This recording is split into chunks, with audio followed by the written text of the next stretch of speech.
استخارہ ہے جو آج کل کا استخارہ ہے. اسلام نے تو ہمیں استخارے کے بارے میں صرف اتنا بتایا تھا کہ جب کوئی کام کا فیصلہ ہو تو 2 رکعت پڑھ کے اللہ سے دعا مانگ لو, بس وہ ایک مخصوص الفاظ کے ساتھ. اس سے زیادہ استخارے کی حیثیت نہیں ہے.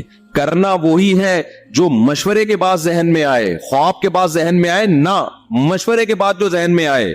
تبھی قرآن بار بار ہمیں حکم دیتا ہے وَأَمْرُهُمْ شُورَى بَيْنَهُمْ, اہل ایمان کے کام آپس میں مشورے سے طے ہوتے ہیں. اللہ نے مشورے کا حکم کیوں دیا؟ کیونکہ مشورہ لینے کے بعد آپ کسی بھی کام میں جلد بازی کے فیصلے سے بچ جاتے. آپ نے لڑکوں میں یہ جملہ بہت سنا ہوگا, ابے تیرے بھائی جب کوئی فیصلہ کرتا ہے نا, تیرے بھائی کے دماغ میں جب کوئی خیال آتا ہے پھر میں دیکھتا نہیں ہوں تیرا ماموں کیا کہہ رہا ہے, تیرا چاچا کیا کہہ رہا ہے. تو اس کا مطلب پتہ ہے کیا ہے کہ ناکام لوگوں کی جتنی بھی علامتیں ہیں نا وہ ساری کی ساری اس میں پائی جاتی ہیں. یعنی ایک ہی علامت یہ ایسی ہے جو اس کو ناکام کرنے کے لیے کافی ہے. قرآن نے جو امرہم شورا بینہم کا حکم دیا, اچھا اس میں مذہبی جو 2 نمبر مذہبی لوگ ہیں انہوں نے گڑبڑ کیا کی. اتنا اہم حکم تھا اسلام کا مشورہ کہ کوئی بھی جب آپ فیصلہ کرو اس کے ماہرین جن کے پاس حقیقی خبریں ہیں ان سے مشورے لو. آپ اس مشورہ لینے کے بعد کوئی ایک رائے قائم کرو. یہی ہے نا مشورے کا مطلب. اس میں ہم نے کیا کیا, اس کو ہٹا کے استخارہ داخل کر دیا, مشورے کی ایسی کی تیسی. اب ہمارے فیصلے مشوروں پہ کم اور استخاروں پہ بولو زیادہ ہو رہے ہیں. اور وہ والا استخارہ لے آئے جو اللہ اس کے رسول صلی اللہ علیہ وسلم کا حکم نہیں ہے. میں بار بار اس پہ بتاتا ہوں, ہماری ناکامیوں کی ایک بہت بڑی وجہ استخارہ ہے جو آج کل کا استخارہ ہے. اسلام نے تو ہمیں استخارے کے بارے میں صرف اتنا بتایا تھا کہ جب کوئی کام کا فیصلہ ہو تو 2 رکعت پڑھ کے اللہ سے دعا مانگ لو, بس وہ ایک مخصوص الفاظ کے ساتھ. اس سے زیادہ استخارے کی حیثیت نہیں ہے. کرنا وہی ہے جو مشورے کے بعد ذہن میں آئے, خواب کے بعد ذہن میں آئے نہ, مشورے کے بعد جو ذہن میں آئے. سمجھتے ہو کہ نہیں سمجھتے؟ دیکھو استخارہ کا حکم, جو استخارہ یہ والا استخارہ جو میں بتا رہا ہوں اس سے زیادہ استخارہ نہیں ہے. یہ والے استخارے کا حکم حدیث میں ہے, اور استشارہ جو مشورہ ہے اس کا حکم کس میں ہے؟ قرآن میں. تو زیادہ ویلیو اسلام میں استخارے کی ہوئی یا مشورے کی ہوئی؟ بولتے کیوں نہیں مشورے کی. ایک بات. نمبر 2, قرآن کی پوری سورت کا نام اللہ نے سورہ شورا رکھ دیا. شورا مشورے کو بولتے ہیں, جبکہ کسی سورت کا نام استخارہ نہیں ہے. تو اس سے پتا چلا کہ استخارے کی ویلیو زیادہ ہی ہے مشورے کی. مشورے کی اللہ پروٹوکول استخارے کے بجائے کس کو زیادہ پروٹوکول دے رہے ہیں؟ مشورے کو. نمبر 3, اللہ نے کہیں بھی قرآن میں یہ نہیں کہا کہ اہل ایمان اور جنتیوں کی علامات میں سے ہے کہ ہر کام سے پہلے استخارہ کرتے ہیں وہ, بلکہ لیکن قرآن میں یہ ہے کہ جو اہل جنت ہے سورہ شورا میں آپ دیکھو ان کی صفات ہیں کہ وہ نماز قائم کرتے ہیں, وَأَمْرُهُمْ شُورَى بَيْنَهُمْ, اہم معاملات مشورے سے طے کرتے ہیں, وَمِمَّا رَزَقْنَاهُمْ يُنْفِقُونَ, اور جو رزق ہم نے دیا اس میں سے خرچ کرتے ہیں. اللہ نے اہل جنت کی علامات استخارہ نہیں بتائی ہے, مشورہ بتائی ہے. اس سے پتا چلتا ہے کہ جلد بازی سے فیصلے کرنے والے اہل جنت میں سے نہیں ہیں, کیونکہ استشارہ جلد بازی سے روک دیتا ہے آپ کو. مشورہ کس سے روک دیتا ہے؟ جلد بازی کے فیصلوں سے روک دیتا ہے. تو اللہ کو یہ صفت اتنی پسندیدہ ہے کہ اللہ نے جنتیوں کی علامات میں سے ایک علامت بیان کی ہے کہ جنتی کام سے پہلے کیا کرتے ہیں؟ مشورہ کرتے ہیں. کتنے نمبر ہو گئے؟ 3. چوتھا نمبر, جنتیوں کی صفات اللہ جہاں بھی بیان کرتے ہیں یا جہاں بھی اللہ شریعت کے احکام کا آرڈر دیتے ہیں, اللہ نے ہمیشہ نماز اور زکوٰۃ کو ساتھ ساتھ بیان کیا ہے. نماز اور زکوٰۃ کو ہمیشہ کیا کیا ہے؟ ساتھ بیان کیا ہے. لیکن سورہ شورا میں نماز اور زکوٰۃ کے بیچ میں اللہ مشورے کا حکم لے کر آئے ہیں. اس کا مطلب اللہ نے اپنے اصولوں سے ہٹ کے یہاں پر مشورے کو ویلیو دینے کے لیے نماز اور زکوٰۃ کے بیچ میں ذکر کیا ہے. نہیں آئی میرا خیال ہے بات. یہ چوتھی علامت ہے کہ اللہ کی نظر میں مشورے کی اہمیت استخارے سے صرف زیادہ نہیں بلکہ ادھر توجہ کروڑا بھائی بہت زیادہ ہے. 5ویں بات, اگر مشورے کے بعد آپ نے فیصلہ کیا اور نقصان ہو گیا تو قرآن کہہ رہا ہے پھر بھی مشورہ ہی کر رہا ہے. غزوہ احد میں نبی صلی اللہ علیہ وسلم نے مشورہ کیا کہ مدینہ کے اندر رہ کے لڑنا ہے یا مدینہ کے باہر. دیکھو اصولی طور پر اندر رہ کے لڑنا زیادہ مفید تھا کیونکہ مسلمان کمزور تھے, دشمن طاقتور تھا, تو ڈیفنس.